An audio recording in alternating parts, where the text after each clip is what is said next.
to confront this rising problem of Islamophobia?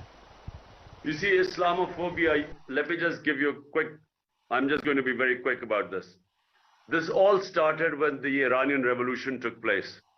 There was a fear in the Western countries that all Muslim countries will be taken over by Islamic revolutions.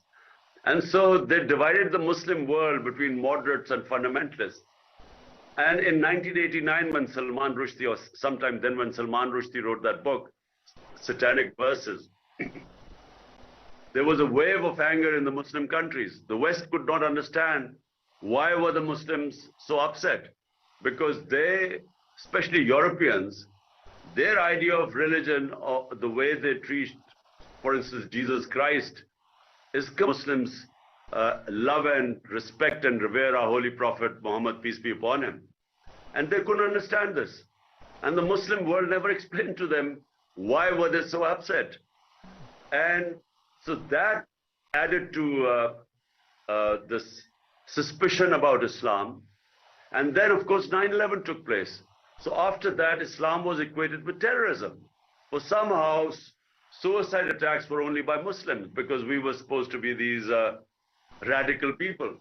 And unfortunately, the worst role was played by the heads of Muslim states. Everyone, rather than trying to explain to the Western countries that, look, radicals, moderates, and liberals are in every human community. There is no such thing as radical Islam or Islamic terrorism. You know, these were terms given to create the impression that somehow terrorism and radicalism was connected with Islam. And the Muslim heads of state were so keen to become all moderates and liberals just to please the Western countries, they never explained to them that there is only one Islam, and that is of Muhammad sallallahu alaihi wasallam. And unfortunately, we never ever helped fight Islamophobia. We never, by never explaining anything to them. So Muslims in Western countries suffered a lot after 9/11. So now what needs to be done is that OIC must take the premier role in this to explain to Western countries. They must form a body of scholars which will be able to speak to the Western countries in their own language.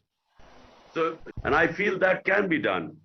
And I also feel that, you know, Al Jazeera, TRT, channels that can sort of give the Islamic version to the Western countries are very important.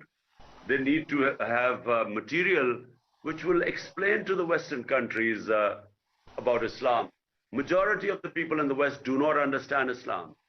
And the problem is that it can be manipulated by those people who are anti-Islam. So they can manipulate this ignorance against us.